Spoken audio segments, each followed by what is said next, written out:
মেঘ তাড়াহুড়ো করে আইসক্রিম শেষ করেছে। দুশ্চিন্তায় আইসক্রিমটাও শান্তিমতো খেতে পারেনি। এক দৃষ্টিতে আবিরের মুখের দিকে তাকিয়ে আছে, কিন্তু আবিরের দৃষ্টি অন্য কোথাও। আবির নিরবধি আকাশের পানে চেয়ে আছে। রাস্তার পাশে থাকা লাইটের আলোতে স্পষ্ট বোঝা যাচ্ছে আবিরের চোখে মুখের উজ্জ্বলতা বিলীন হয়ে গেছে। বিকেলে আসার সময় যতটা উৎফুল্ল আবির ভাইকে মেঘ দেখেছিল, এই আবির ভাই যেন অন্য কেউ। চোখে মুখে চিন্তার ছাপ। মেঘ কিছু বলতে গিয়েও থেমে গেল। আবির শানিত কণ্ঠে বলে উঠল, এই পৃথিবীতে প্রতিটা মানুষের জীবনে সবচেয়ে গুরুত্বপূর্ণ ব্যক্তি হলো মা। সেই মায়ের লাশ দেখার বা ছোঁয়ার অধিকার যদি কোনো সন্তানের না থাকে, তাহলে সেই সন্তান পৃথিবীতে বেঁচে থেকেও মৃত। মেঘ ভ্রু কুঁচকাল। আবির ভাই কি বলছে, কি বোঝাতে চাইছে? কিছুই বুঝতে পারছে না সে। আবির অসীম দূরত্ব থেকে দৃষ্টি সরিয়ে মেঘের দিকে তাকিয়ে ভরাট কণ্ঠে বলল, যে মানুষটাকে দেখে এসেছিস তিনি আর কেউ নয়, তোর আমাদের সবার একমাত্র ফুপ্পি। এই কথা শোনা মাত্রই মেঘের রক্ত সঞ্চালন বন্ধ হয়ে যাওয়ার মতো অবস্থা হয়ে গেছে। মেঘ চিৎকার দিয়ে উঠল, কি? আবির সরু নেত্রে তাকিয়ে আছে। মেঘের চোখ যেন কোটর থেকে বেরিয়ে আসতে চাইছে। চোখে মুখে অবিশ্বাসের ছাপ। এই কথা কখনোই বিশ্বাসযোগ্য নয়। জন্মের পর থেকে মেঘ জেনে এসেছে তাদের বাবা চাচা 3 জন। 18 বছর পর হঠাৎ করে ফুপ্পি আসবে কোত্থেকে? আচমকা এমন কথা শুনলে বিশ্বাস করবে না, এটাই স্বাভাবিক।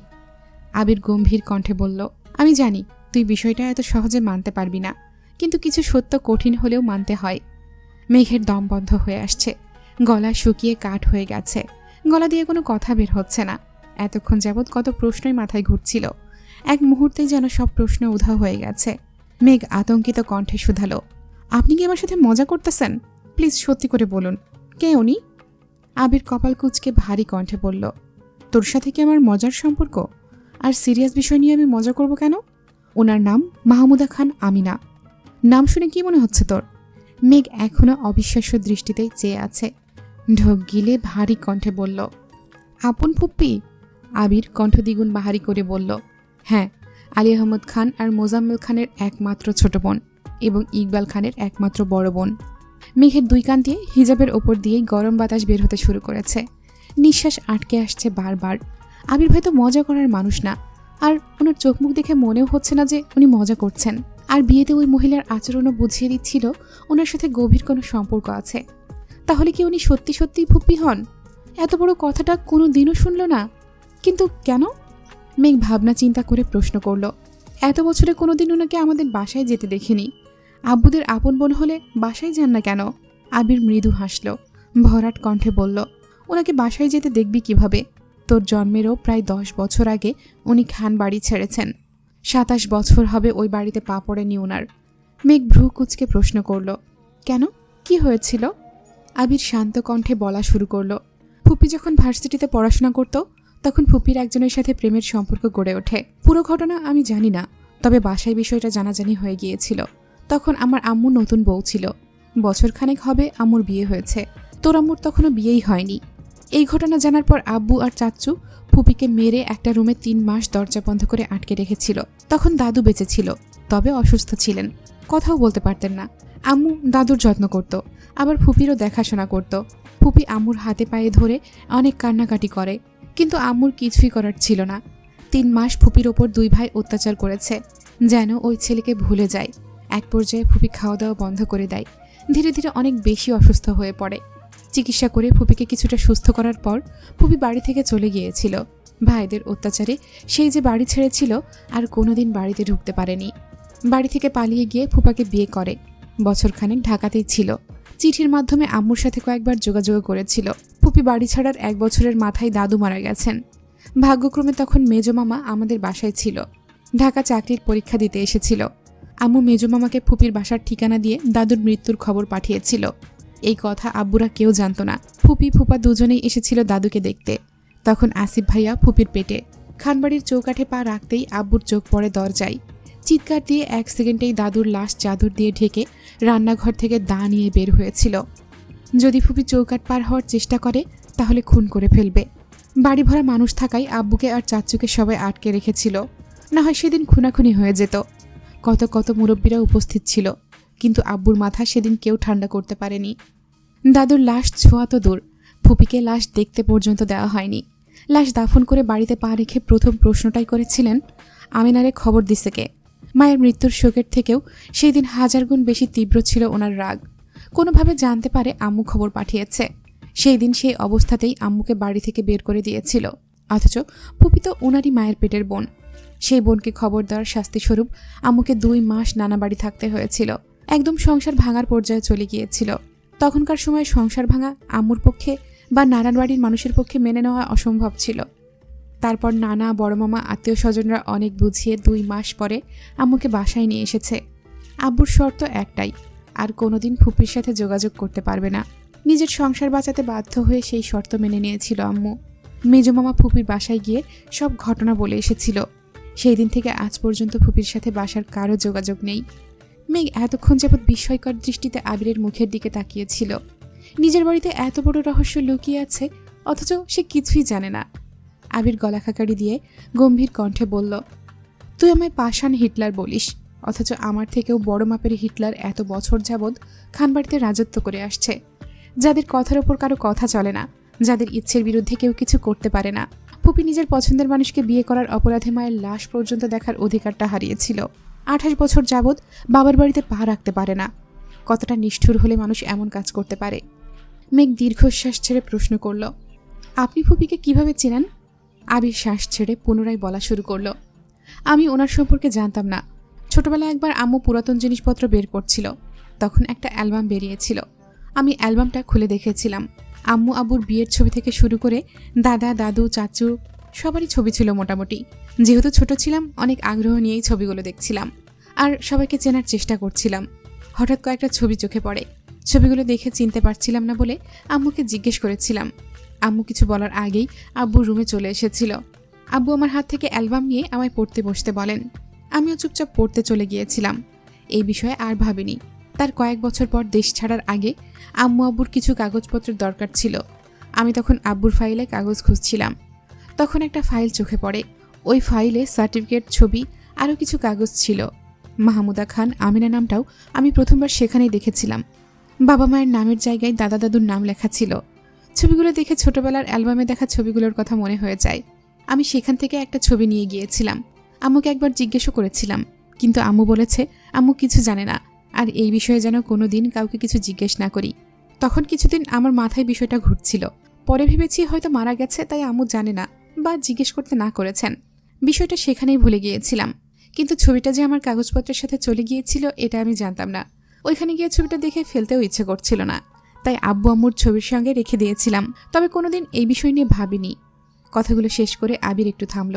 মেঘ জিজ্ঞাসু চোখে চেয়ে আস্তে করে বলল, তারপর?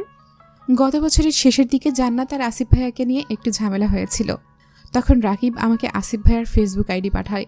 ওইখানে কাভার ফটোতে একটা ছবি ছিল। কেন জানি না আমার ছবিতে থাকা মহিলাটিকে খুব পরিচিত মনে হচ্ছিল। আমি রাকিবকে বলে আসিফ ভাইয়ার বায়োডাটা সংগ্রহ করি। ওইখানে আমি দ্বিতীয়বারের মতো নাম দেখি, মাহমুদা খান আমেরা। সেদিন প্রথমবারের মতো আমি বড়সড় ধাক্কা খেয়েছিলাম। আমি সবকিছু খুঁজে সেই পুরনো ছবিটা বের করে বারবার ফেসবুকের ছবির সাথে মিলিয়েছিলাম। অস্থিরতায় সেদিন প্রায় মরতে বসেছিলাম। নিজের চোখে বিশ্বাস করতে পারছিলাম না। বিশ্বাস করতে কষ্ট হচ্ছিল যে আমার একজন ফুপিও আছে, তাও আবার জীবিত। সেদিন পরিস্থিতি সামলানোর বিন্দুমাত্র শক্তি আমার ছিল না। সেই রাতেই তানভীর আর রাকিবকে আসিফ ভাইয়ের বাসায় পাঠিয়েছি। আমি ফুপির সাথে সেদিন প্রথমবারের মতো ফোনে কথা বলেছিলাম। নাম পরিচয় বলার পর ওনার সে কি কান্না! তানভীরকে আঁকড়ে ধরে অনেক কেঁদেছিল। ফুপির 28 বছর চেপে রাখা সব কষ্ট কান্নায় পরিণত হয়েছিল। তারপর বেশ কয়েকবার কথা হয়েছে ওনার সাথে। বারবার জিজ্ঞেস করেছি ঘটনা বলতে, কিন্তু বলেননি। বলেছে আমি দেশে ফিরলে বলবে। দেশে ফেরার কয়েকদিনের মধ্যেই আমি, তানভীর আর রাকিব ওনাদের বাসায় গিয়েছিলাম। সেখানে গিয়েই সব ঘটনা শুনেছি। মেঘ আগের তুলনায় স্বাভাবিক হয়েছে। মেঘ পুনরায় প্রশ্ন করল, জান্নাতাপুর কি ঝামেলা হয়েছিল? আবির এতক্ষণে গম্ভীর হয়ে থাকলেও এবার একটু হাসার চেষ্টা করল। ধীর কণ্ঠে শুধালো, তেমন কিছু না। মেঘ আস্তে করে বলল, বলুন প্লিজ। আবির না পারতেও বলল, ফুপিরা এত বছর যশোর ছিল। গত বছর ভাইয়ার চাকরি হয়, সপরিবারে ঢাকায় এসেছে। কোনো এক অনুষ্ঠানে ভাইয়া জান্নাতকে দেখেছে। ভাইয়ার জান্নাতকে ভালো লেগেছে। কোনোভাবে খবর নিয়েছে জান্নাত ঢাকা বিশ্ববিদ্যালয়ে পড়ে। সেই থেকে প্রায় ভার্সিটির আশেপাশে জান্নাতকে ফলো করত, কিন্তু কোনোদিন কথা হয়নি। 6 মাস শুধু দূর থেকেই ফলো করেছে। একদিন সাহস নিয়ে বলতে এসেছিল। যদিও কথা বলতে পারেনি, কিন্তু সেটা রাকিবের কান পর্যন্ত পৌঁছে গিয়েছিল। রাকিব 2-3 দিন খেয়াল করেছিল বিষয়টা। তারপর আমায় জানিয়েছিল। রাকিবের ভাইকে পেটানোর চিন্তাভাবনা ছিল। আমাকে জানানোর পর আমি বলেছিলাম ছেলেটার একটু খোঁজ নিতে, যদি সমস্যা মনে হয় তাহলে পেটাতে। রাকিব খোঁজ নিয়ে জানতে পারে ভালো জব করে, অফিসের সবার সাথে নম্রভদ্র আচরণ করে। সেখান থেকেই ফেসবুক আইডি সংগ্রহ করে আমায় দিয়েছিল। যাকে পেটানোর প্ল্যান ছিল সে আমার ভাই হয়ে গেল। যখন জানতে পেরেছে ভাইয়া জান্নাতকে পছন্দ করে, তখন রাকিব আর বাধা দেয়নি। তবে রাকিবের একটাই কথা ছিল, আমি দেশে না ফিরলে আর ফুপির পুরো ঘটনা না জানলে সে জান্নাতের বিয়ের সিদ্ধান্ত নেবে না। ধীরে ধীরে জান্নাত আর ভাইয়ার মধ্যে মোটামুটি ভালো সম্পর্ক হয়েছে। আমি দেশে ফিরলাম, ভেবেছিলাম দেশে ফিরেই ওদের বিয়ে দেব। কিন্তু দেশে আসার পর তোর কোচিং টিউশনি থেকে খবর নিয়ে দেখলাম তোর পড়াশোনার নাজেহাল অবস্থা। এইভাবে পড়লে চান্স পাবি না। তোর পড়াশোনা গুছিয়ে দেওয়ার জন্য একজন মানুষ দরকার ছিল। তখন জান্নাতের কথা মাথায় আসে আর জান্নাতকে আনি। জান্নাতের বিষয়ে সিদ্ধান্ত নেওয়ার অধিকার যেহেতু রাকিবের, আর রাকিব আমার বেস্ট ফ্রেন্ড, তাই বিয়ের আলোচনা হওয়ার আগেই বন্ধ করে দিয়েছিলাম। কিন্তু অফিসিয়াল কাজে ভাইয়াকে 6 মাসের জন্য দেশের বাইরে যেতে হবে। ভাইয়া চাইছিল বিয়ে করে বউ নিয়ে কয়েক মাস ঘুরবে, তারপর যাবে। কিন্তু তোর অ্যাডমিশন টেস্টের থেকে তাদের বিয়ে আমার কাছে গুরুত্বপূর্ণ ছিল না। আমি রাজি হইনি বলে ভাইয়া ঘোরাঘুরির প্ল্যান বাদ দিয়েছিল। বলেছিল শুধু বিয়েটা করবে, বিয়ের পর তোকে যত ইচ্ছা পড়াতে। কিন্তু আমার কথা হলো, একবার বিয়ে হলো মানে জান্নাতের মাথায় সংসারের চিন্তা ঢুকবে, তখন তোর প্রতি তার দায়িত্ব কমে যাবে। এটা তো আমি কখনোই হতে দেব না। ভাইয়া যখন বুঝতে পেরেছে আমায় মানাতে পারবে না, তখন জান্নাতকে বোঝানো শুরু করেছে। কিন্তু জান্নাত তো আমায় বা রাকিবকে সবই বলে দিত। জান্নাতের মাথা যাতে খেতে না পারে সেজন্য 2-1 মাস যাবৎ জান্নাতের সঙ্গে ভাইয়ার যোগাযোগ বন্ধ রেখেছি। রাকিব নতুন সিম কিনে দিয়েছিল জান্নাতকে। যেদিন রাতে তুই আমায় কল দিয়েছিলি সেদিন আমি, রাকিব আর তানভীর ফুপিদের বাসাতেই ছিলাম। বিয়ের কথাবার্তা বলতে গিয়েছিলাম। তুই চান্স পেলেই বিয়ে হবে, এরকমও একটা শর্ত ছিল। কিন্তু রাতে ফেরার পর তোর খাতা ভর্তি হাবিজাবি লেখা দেখে আমার মাথায় রক্ত উঠে গিয়েছিল। যার জন্য আমি এত মানুষের বিরুদ্ধে লড়তেছি, সে কিনা পড়াশোনাটাকে গুরুত্ব দিচ্ছে না। সেই রাগে আমি সেদিন খাতা পুড়িয়েছিলাম যাতে তুই পড়াশোনায় মনোযোগ দিস। যাদের সামনে বারবার গর্ব করে বলেছি আমার মেক চান্স পাবেই, চান্স না পেলে আমি তাদের মুখোমুখি হতাম কিভাবে? তারা মুখে কিছু বলুক আর না বলুক, মনে মনে হলেও বলতো। এত কিছু করেও তো মেক চান্স পেল না। এই কথাটাই পৃথিবীর কোনো মানুষ যাতে বলতে না পারে, সেজন্য আমি তোকে সারাক্ষণ পড়ার কথা বলতাম। আলহামদুলিল্লাহ, তোর চেষ্টা আমার ইচ্ছা পূরণ হয়েছে। আল্লাহ আমার আশা পূরণ করেছেন, আর তোকেও অসংখ্য ধন্যবাদ। মেঘের গলায় আটকে থাকা নিঃশ্বাসটা দীর্ঘশ্বাস হয়ে বেরিয়ে আসলো। মেঘের আড়ালে মেঘকে নিয়ে কত শত ঘটনা ঘটে গেছে। আবির ভাইয়ের গত 4 মাসের আচরণগুলো বারবার মনে হচ্ছিল। আবির রাশভারী কণ্ঠে আবার বলে উঠল, সবাই জানে খান বংশের বড় ছেলে আমি। চাচাতো ভাই বোনদের মধ্যে আমি বড় হলেও সত্যিকার অর্থে আসিফ ভাইয়া আমাদের মধ্যে সবার বড়, আর আমি দ্বিতীয়।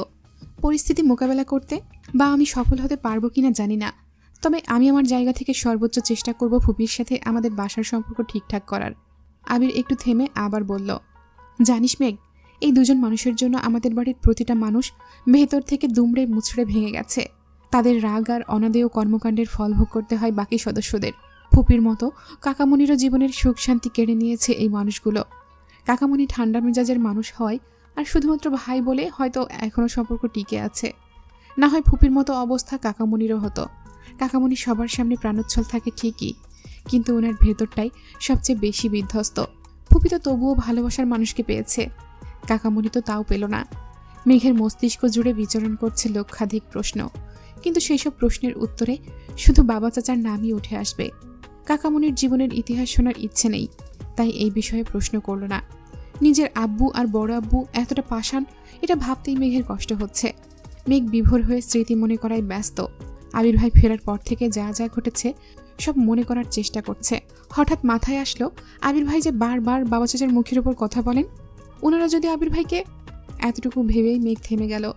চিন্তিত স্বরে বলল, আপনি আব্বু বা বড় আব্বুর মুখের উপর আর কথা বলেন না প্লিজ। নিজের প্রতি প্রিয়সীর দুশ্চিন্তা দেখে আবির আনমনে হেসে উঠল। স্বাভাবিক কণ্ঠেই বলল, আমি যদি কথা না বলি তাহলে ওনারা ওনাদের মর্জি মতো সবকিছু করবেন। ওনাদের সকল ইচ্ছে পূরণ করা আমার পক্ষে সম্ভব না। আমি কারো প্রিয় হয়ে থাকতে চাই না। আমি তাই করব যে আমার করতে ইচ্ছে করবে। মেঘের শীতল চাহনি দেখে আবির ভারী কণ্ঠে বলে উঠল, তোকে আগেও বলেছি, এখন আবার বলছি, কখনো কারো মন রাখার চেষ্টা করবি না। ঠিক সেই কাজটাই করবি যেটা তোর মন করতে চাইবে। বিষয় ছোট হোক বা বড়, আগে নিজের মনকে প্রায়োরিটি দিবি। আর ভুপির বিষয়টা ভুলেও কাউকে বলবি না। বাড়িতে কাউকে এই বিষয়ে কোনো প্রশ্নও করবি না। তোকে জানানোর দরকার ছিল, তাই জানিয়েছি। আজকের পর থেকে বুঝে শুনে পাগলামি করবি। কারণ আমি চাই না তোর পাগলামিকে সিরিয়াসলি নিয়ে কেউ তোর মনে আঘাত করুক। কথা শেষ করে মেঘকে নিয়ে বাড়ি ফিরেছে আবির। মেঘের মনে আজ কোনো অনুভূতি নেই। এই যে এতদিন জান্নাত আপুকে নিয়ে এত দুশ্চিন্তা করলো, সেই জান্নাত আপু সম্পর্কে তার ভাবি হয়ে গেল। বাড়ির রহস্য না জানলে আজ মেঘ আবিরকে নিজের মনের কথা বলেই দিত। কিন্তু তার বাড়ির মানুষ যে ভালোবাসার জাত শত্রু, তারা তো কোনো দিন মানবে না। আবির ভাইয়ের প্রতি যে সে অসম্ভব দুর্বল। আবির ভাইকে এই জীবনে কি আদৌ পাবে? আবির বাইক চালাচ্ছে আর মনে মনে ভাবছে, আমার জীবনটা কেন এমন হলো? তোর প্রবল অভিমান আমায় দেশ ছাড়তে বাধ্য করেছিল। 6 বছর যাবৎ আমি নিজের উপলব্ধি জমিয়েছি, সেই সুদীর্ঘ অভিসন্ধি বাস্তবায়নের সুযোগটাও পেলাম না আমি। ভেবেছিলাম দেশে ফিরে তোর কাছে আমার চিত্তের অব্যক্ত প্রণয় প্রকাশ করব। এত বছরে তোকে ঘিরে লক্ষাধিক স্বপ্ন দেখেছি, সেই সব স্বপ্নের কথা জাহির করব। গত 6 বছর শুধু একটাই পরিকল্পনা করেছি, কিভাবে তোকে আমাতে আসক্ত করব। 3 মাসের মধ্যে তোকে আমার বউ করে নেব, এই দৃঢ় সংকল্পে নিজেকে প্রস্তুত করেছিলাম। কিন্তু একটা ঘটনা আমায় চূর্ণ বিচূর্ণ করে দিয়েছে। গত 1 বছর যাবৎ আমি নিজের সঙ্গে লড়াই করছি। তোকে উপেক্ষা করার বিন্দুমাত্র শক্তি যে আমার ছিল না। দেশে ফিরে প্রথমবার তোর লালিত মুখমণ্ডল আর মায়াবী আঁখি দেখে এক মুহূর্তের জন্য নিজেকে উন্মাদ মনে হয়েছিল। ইচ্ছে হয়েছিল খানবাড়ির সকল নিয়ম নীতির বিনাশ করে হলেও তোকে আমার করে নিই, কিন্তু আমি পারিনি। আজও আমি তোকে ভালোবাসি বলতে পারছি না। তুই পরিবার ছাড়তে পারবি না, আর আমি তোকে নিজেকে প্রতিষ্ঠিত করা ছাড়া আমি আর কোনো পথ খুঁজে পাচ্ছি না। তোকে পাওয়ার জন্য যতটুকু যোগ্যতা অর্জন করা দরকার, আমি ঠিক ততটুকুই যোগ্য হব। তারপরও আমার তোকেই লাগবে। আমার তোকে পাওয়ার ইচ্ছে যতটা প্রবল, তোর মনেও আমাকে পাওয়ার সেই শানিত ইচ্ছে জাগাতে হবে। পরিস্থিতি যতই কঠিন হোক, তোর আমার প্রতি প্রগাঢ় আস্থা থাকতে হবে। তুই আমার হলে আমি পুরো দুনিয়ার সঙ্গে লড়াই করতে পারবো, কিন্তু তোকে না পেলে আমার প্রণয়ের পরিণতি হবে মৃত্যু। বাসার সেই মোড়েই মেঘকে নামিয়ে আবির ঠান্ডা কণ্ঠে বলল, যা বলেছি তা মাথায় রাখিস। সামনে তানভীর আছে, ওর সঙ্গে বাসায় যাবি। বাসায় কেউ কিছু জিজ্ঞেস করলে তোর কিছু বলার প্রয়োজন নেই। যা বলার তানভীর বলবে। জান্নাতের বিয়ের কথা কাউকে বলিস না, আর অতিরিক্ত দুশ্চিন্তা করে নিজের শরীর খারাপ করিস না। ফুপির সাথে সম্পর্কটা আমি ঠিকঠাক করার চেষ্টা করব, তুই সাবধানে থাকিস। তানভীর বাসার কাছেই আছে, মেঘের জন্য অপেক্ষা করছিল। মেঘকে নিয়ে বাসায় ঢুকেছে। ড্রয়িং রুমে 2 ভাই বসে আছে। মেঘ আর তানভীরকে দেখেই মোজাম্মেল খান প্রশ্ন করলেন, কোথায় গিয়েছিলা? মেঘ তানভীরের মুখের দিকে তাকাতেই তানভীর বলল, তুই রুমে যা। ভাইয়ের কথা মতো মেঘ রুমে চলে গেছে। ওরা 2 ভাই মেঘকে এমনভাবে আগলে রেখেছে যেন বাড়ির কেউ কিছু বলতে না পারে। বড়রা কিছু বললেই কষ্ট বেশি পাবে, কিন্তু তানভীর যেহেতু ছোট থেকেই শাসন করে, তাই ভাইয়ের শাসন মেঘের এখন সয়ে গেছে। তানভীর যা কথা বলার তা বলে রুমে চলে গেছে। মেঘ ফ্রেশ হয়ে শুয়ে পড়েছে। বিকেল থেকে এত ঘটনার সম্মুখীন হয়েছে যেগুলো মাথায় স্থির হতেও একটু সময় লাগবে। মেঘের আবেগ অনুভূতি সব বিলীন হয়ে গেছে। আবির ভাইয়ের বলা প্রতিটি কথা মাথায় ঘুরপাক খাচ্ছে। একটা কথা বারবার মনে হচ্ছে, এই বাড়ির প্রতিটা মানুষ ভেতর থেকে দুমড়ে মুচড়ে ভেঙে গেছে। ফুপির বিষয়টা জানার পর মেঘের হৃদয়টা ভেঙে চূর্ণ বিচূর্ণ হয়ে গেছে। 4 মাসের প্রেমানুভূতি প্রকাশ করার আগেই সব শেষ হয়ে গেল। আবির ভাইয়ের প্রতি যে আকাশ সম প্রলয় লীলা, সব ফিকে হয়ে গেছে। ফুপি আর কাকামুনির মনে কতই না কষ্ট। এসব ভেবে কখন যে ঘুমিয়ে পড়েছে নিজেও জানে না। আবিরের জন্য অপেক্ষা করার শক্তিটুকুও আজ ছিল না। আবির মেঘকে নামিয়ে দিয়ে আবার বিয়ের প্রোগ্রামে গেছে। রাকিবের বেস্ট ফ্রেন্ড হিসেবে এ সময় আবিরকে রাকিবের পাশে থাকা খুব প্রয়োজন। একমাত্র বোন জান্নাত। রাকিবের আরেকটা ছোট ভাইও আছে, তবে বোনের প্রতি ভাইদের ভালোবাসা একটু বেশিই তীব্র হয়। সপ্তাহখানেক হয়ে গেছে, কিন্তু মেঘের মাথা থেকে ফুপির ঘটনা কোনোভাবেই যাচ্ছে না। যতবার আব্বুকে আর বড় আব্বুকে দেখছে, ততবার মনে হয় ওনারা হিটলারের থেকেও নিকৃষ্ট। এতদিন আবির ভাইকে হিটলার বলাই নিজেই অনুতপ্ত হচ্ছে। এখন আর মেঘ আগের মতো আবিরকে জ্বালায় না, আবিরের রুমে যায় না, অনুভূতি প্রকাশের চেষ্টাও করে না। আব্বু আর বড় আব্বুকে দেখলে যতটা রাগ হয়, আবির ভাইকে দেখলে ঠিক ততটাই কষ্ট হয়। আজ তানভীর প্রোগ্রামে ব্যস্ত। হঠাৎ ফোনে কল বাজতেছে। ফোন বের করে অবাক চোখে তাকায়। বন্যা কল দিয়েছে। প্রোগ্রাম থেকে বের হয়ে একপাশে গিয়ে ফোন রিসিভ করল। বন্যা, আসসালামু আলাইকুম। তানভীর, ওয়ালাইকুম আসসালাম।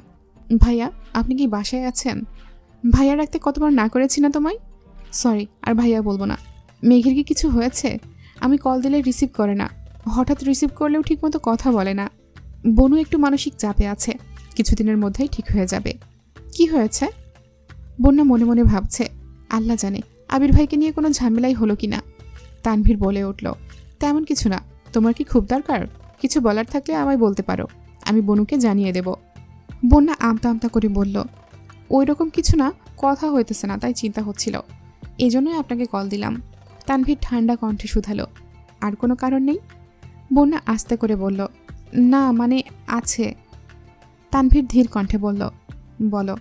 বন্যা ঢোক গিলে ভয়ে ভয়ে প্রশ্ন করল, আজকে কি আপনার একটু সময় হবে? তানভীর ভ্রু কুচকে প্রশ্ন করল, কেন?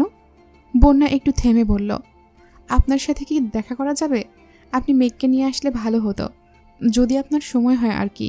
তানভীর জানালো, বনুর মনের অবস্থা একদমই ভালো না, তারপরেও আমি জিজ্ঞেস করবনি।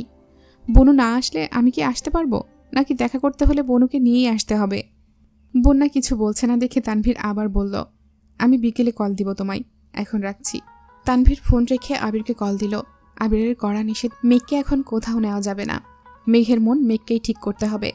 সব বিষয়ে আবির বা তানভীর মেঘকে সাহায্য করতে পারবে না। তানভীর কি করবে বুঝতে পারছে না। মেঘকে জিজ্ঞেস না করলে বা মেঘের মতামত না নিলে পরবর্তীতে বন্যা বিষয়টা জানলে তানভীরকে ভুল বুঝবে। আবার মেঘ যদি ঘুরতে যেতে রাজি হয়ে যায় তাহলে আবির তো তানভীরকে মেরেই ফেলবে। দোটানা কাটিয়ে শেষমেশ মেঘকে কল করলো তানভীর। মেঘ তখন উপন্যাস পড়ায় ব্যস্ত। বাসায় শুয়ে বসে থেকে আর ভালো লাগছিল না। ফোন চাপতে গেলে আবির ভাইয়ের আইডিটা আসে সামনে। আবির ভাইকে দেখলেই বুকের ভেতরটা কেঁপে ওঠে। পড়াশোনার চাপ নেই, বাড়ির কারোর সাথে কথা বলতে ভালো লাগে না। চুপচাপ শুয়ে বসে থাকলে বারবার ফুপির কথা মনে পড়ে।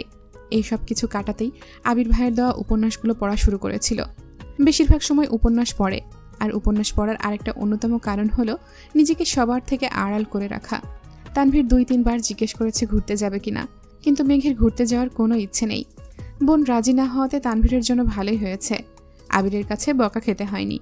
কিন্তু বন্যা দেখা করবে কিনা কে জানে। বিকেলের দিকে প্রোগ্রাম শেষ করে তানভীর বন্যাদের বাসার গলি পর্যন্ত গিয়ে বন্যাকে কল দিল। বন্যা কিছুক্ষণের মধ্যে রেডি হয়ে একটা শপিং ব্যাগ হাতে নিয়ে আসলো। তানভীরের সাথে একা ঘুরতে যাওয়ার ইচ্ছে ছিল না বলেই মেঘকে আনতে বলেছিল, কিন্তু মেঘ এলো না। অথচ তানভীর এসে দাঁড়িয়ে আছে, তাই বাধ্য হয়ে বন্যা বেরিয়েছে। ঘণ্টাখানেক তানভীরের সাথে বাইকে ঘুরেছে, কিন্তু একবারের জন্য তানভীরকে স্পর্শ করেনি। সন্ধ্যার দিকে রেস্টুরেন্টে বসে আছে বন্যা আর তানভীর। বন্যা আশেপাশে একবার তাকিয়ে পরিস্থিতি বোঝার চেষ্টা করলো। তারপর হাতের শপিং ব্যাগটা তানভীরের দিকে এগিয়ে দিয়ে বলল, এগুলো আপনার জন্য। তানভীর বিস্ময় সমেত তাকিয়ে বলল, আমার জন্য? বন্যা ওপর নিচ মাথা নাড়ালো, কিন্তু কেন? আপনি 2 বার আমায় ট্রিট দিয়েছেন, গিফটও দিয়েছেন, আমারও তো উচিত চান্স পাওয়ার খুশিতে আপনাকে কিছু দেওয়া। তানভীর শপিং ব্যাগটা নিজের কাছে নিয়ে নিল। র্যাপিংয়ে মোড়ানো একটা বক্স খুলতেই চোখে পড়ল একটা কালো চেনের ঘড়ি। অনেক সুন্দর ডিজাইন, মোটামুটি দামিও। তানভীর ঘুরিয়ে ফিরিয়ে ঘড়িটা দেখে বলল, ঘড়িটা অনেক সুন্দর, কিন্তু আমি তো ঘড়ি পরি না। বন্যা আস্তে করে বলল, ছেলেদের হাতে ঘড়ি থাকলে ভালো লাগে, তাই নিয়েছি। আপনি ঘড়ি পরেন কিনা তা তো আমি জানতাম না। ব্যাপার না, পছন্দ করে এনেছ, তার জন্য ধন্যবাদ। এই বলেই তানভীর ঘড়িটা হাতে দিল। শপিং ব্যাগে আরেকটা সুন্দর ওয়ালেট আর ঘড়ির বক্স শপিং ব্যাগে রেখে খাওয়া দাওয়া করে বন্যাকে বাসার কাছে পৌঁছে দিয়ে তানভীর বাসায় এসেছে।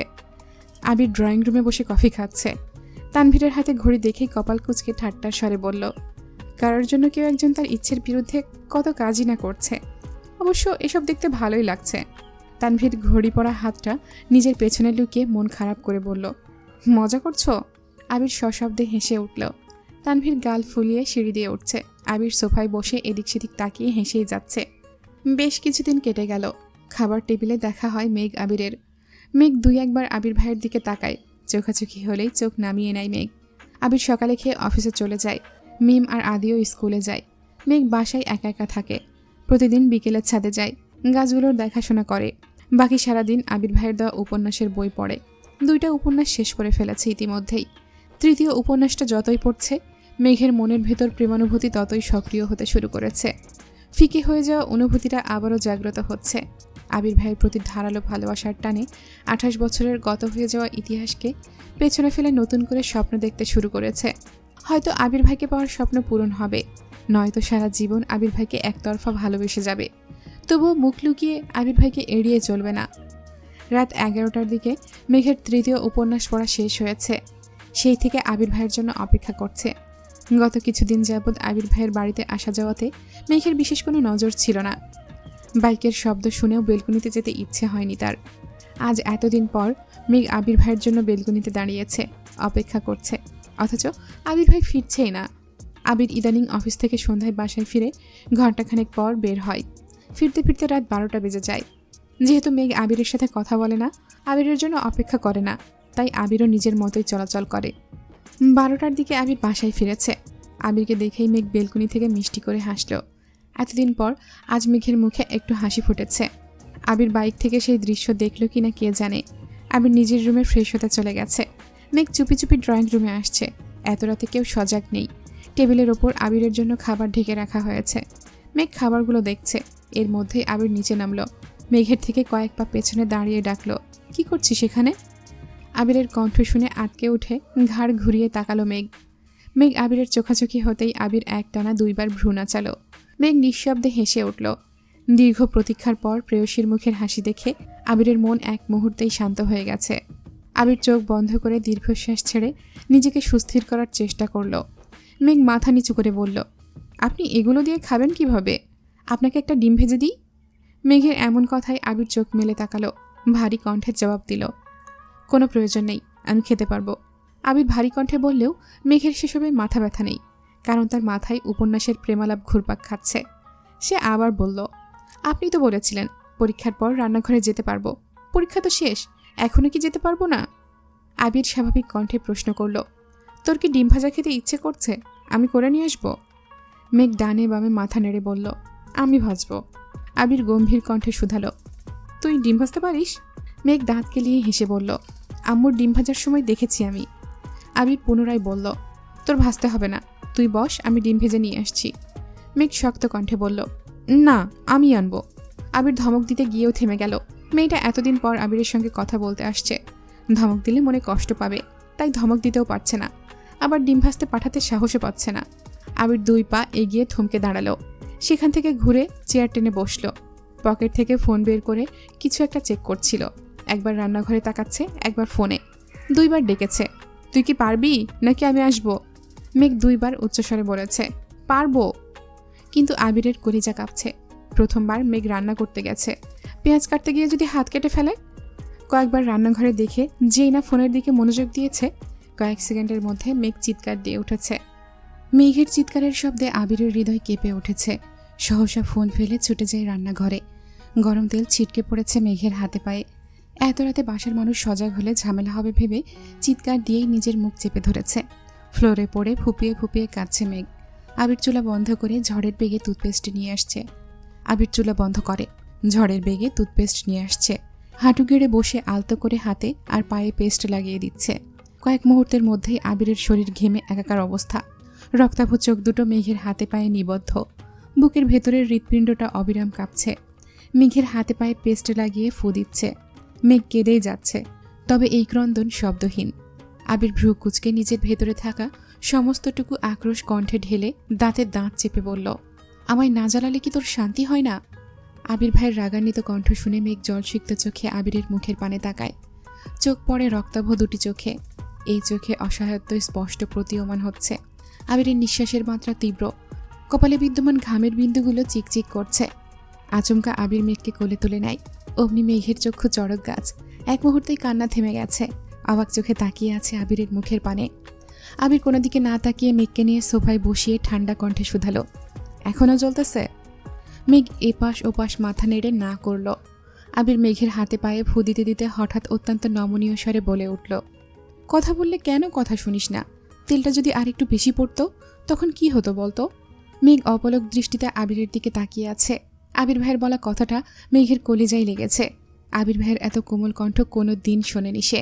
মেঘের অপলক দৃষ্টিতে আবিরের অভিভূত ঘোর কাজ করছে। কোনো মতে চোখ নামিয়ে শুধালো, রাতে খাইছিস?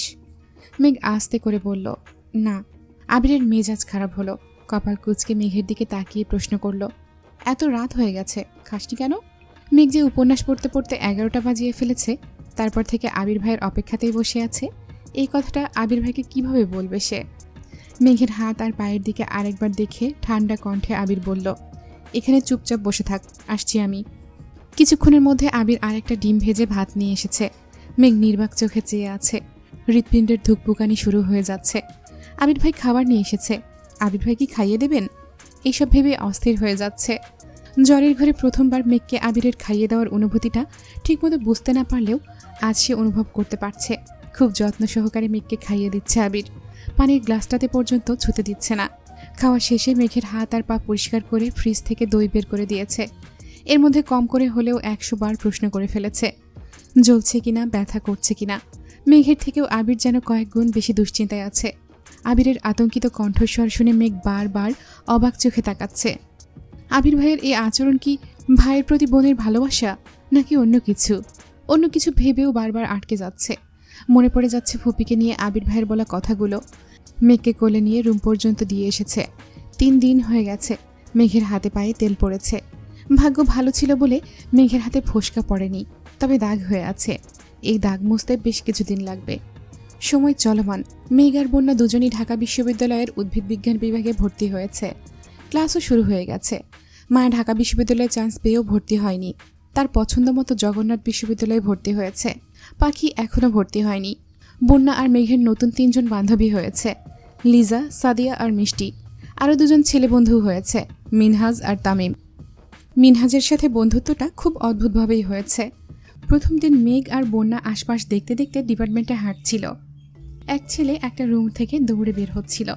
মেঘ আর বন্যা অন্যমনস্ক থাকায় বিষয়টা খেয়াল করেনি।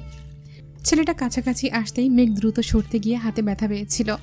অথচ ছেলেটা মেঘ আর বন্যাকে দেখে দৌড় থামিয়ে উচ্চস্বরে চেঁচিয়ে ওঠে, দেখে চলতে পারো না? কোন ইয়ার? বন্যা আস্তে করে বলে, প্রথম বর্ষ। ছেলেটা বিরক্তি স্বরে বলে, ও, বলেই চলে যায়।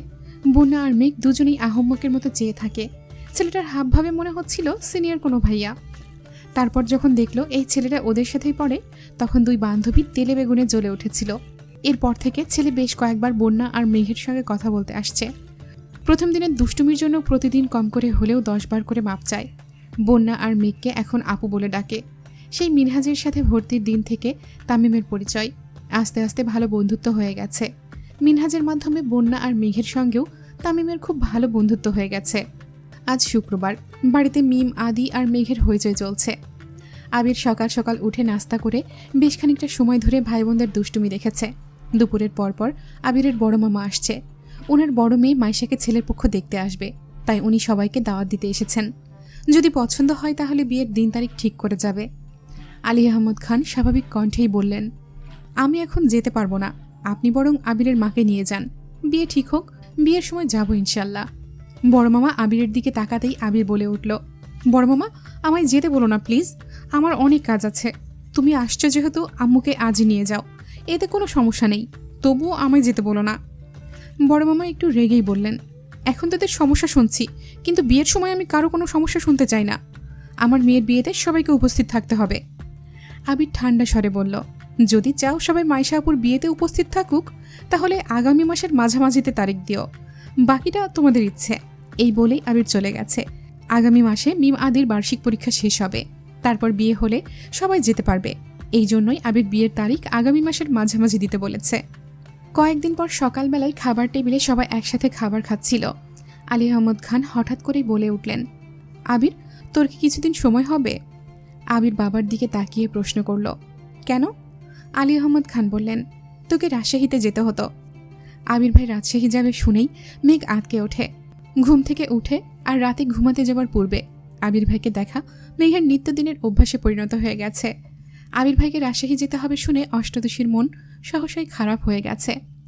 আবির কিছু বলার আগেই পাশ থেকে ইকবাল খান উঠে বেসিনের দিকে চলে গেছেন। আবির একবার বেসিনের দিকে দেখে পরেক্ষণেই মেঘের দিকে এক পলক তাকালো। মেঘ মাথা নিচু করে বসে আছে। আবির ভারী কণ্ঠে বলল, ঠিক আছে, কবে যেতে হবে? মোজাম্মেল খান বললেন, আগামীকাল গেলে ভালো হবে। কেউ আর কোনো কথা বলছে না। তানভীর কিছু একটা বলতে গিয়েও থেমে গেছে। আবির খাওয়া শেষ করে অফিসের জন্য বেরিয়ে পড়েছে। বিকেলের দিকে মেঘের ঘুম ভাঙে। ফ্রেশ হয়ে বেলকনিতে দাঁড়াতেই দেখল নিচে আবির ভাইয়ের বাইক রাখা, তার মানে আবির ভাই বাসায়। মেঘ রুম থেকে বেরিয়ে আবিরের রুমের দরজায় পা রাখতে রাখতে ডাকল, আবির ভাই। পর্দা সরাতেই চোখে পড়ল রাকিব ভাই সহ আরও 2-3টা ছেলে। মেঘ সঙ্গে সঙ্গে দরজা থেকে সরে গেছে। মেঘ ওড়না মাথায় দিতে ব্যস্ত। আবির দরজা পর্যন্ত এসে বলল, কি হয়েছে বল। মেঘ মোলায়েম কণ্ঠে বলল, ছাদে যাব, চাবিটা কি দেওয়া যাবে? আবির স্বাভাবিক কণ্ঠে উত্তর দিল, তুই দাঁড়া, আমি নিয়ে আসছি। রুমে ঢুকতেই রাকিব বলে উঠল, বাহ আবির বাহ, এখন থেকেই বউকে। এতটুকু বলতেই আবির রাকিবের মুখ চেপে ধরে বিড়বিড় করে বলল, মুখটা বন্ধ রাখ, ও বাইরে আছে, শুনতে পাবে। উচ্চস্বরে রাসেল, লিমন, মোবারক আর শিশির বলে উঠল, ও।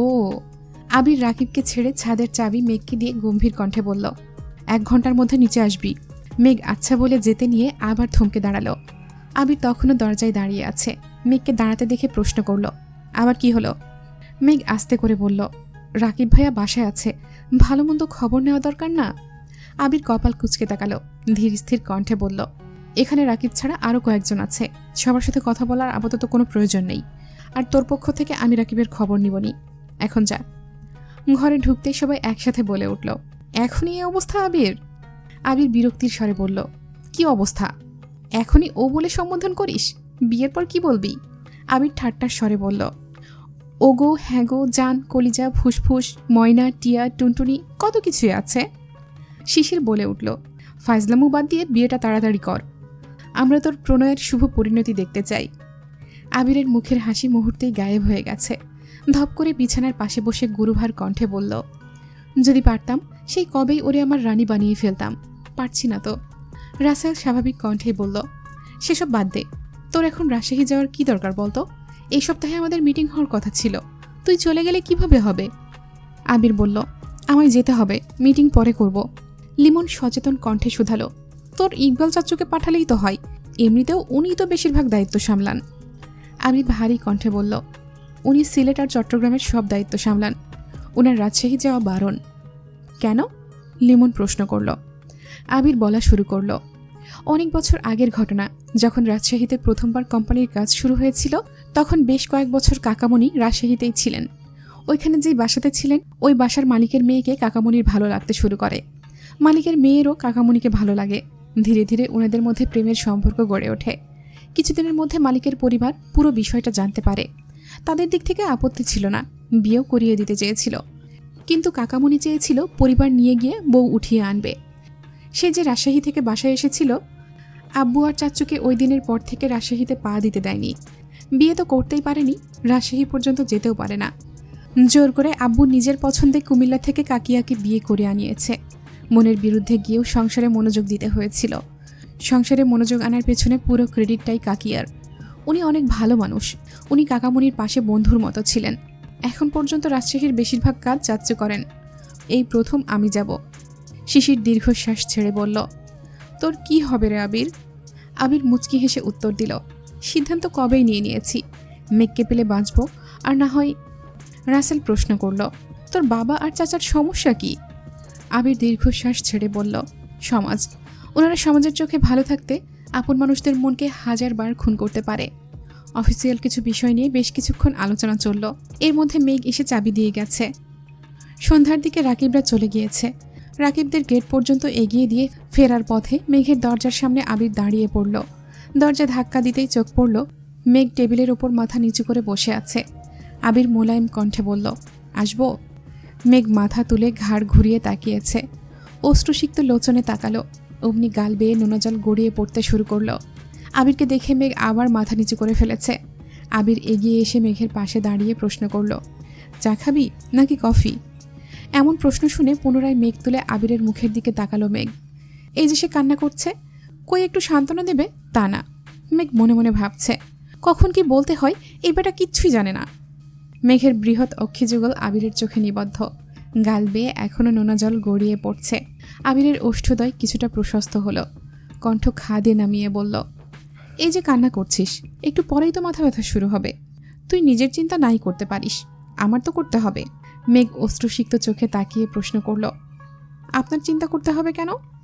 আবির একটু ভেবে বলল, কাঁদতে কাঁদতে যদি চোখে অন্ধকার দেখিস, তখন সবাই তোকে কানি বলবে। তানভীরের কত কষ্টই না হবে যখন সবাই ওকে কানির ভাই বলবে। আবির সশব্দে হাসছে, আর মেঘ নির্বাক চোখে তাকিয়ে আছে। আবির হাসি থামিয়ে বলল, চা খাবি নাকি কফি খাবি এটা বল, তারপর কান্না করিস। মেঘ কপাল গুটিয়ে বলল, কফি। আবির মুচকি হেসে বলল, গুড গার্ল, এবার কান্না শুরু কর। আমি আসার আগ পর্যন্ত কাঁদবি, 1 সেকেন্ডের জন্য থামবি না। রেডি? মেঘ আহাম্মুকের মতো চেয়ে আছে। আবির হাসতে হাসতে রুম থেকে বেরিয়ে গেছে।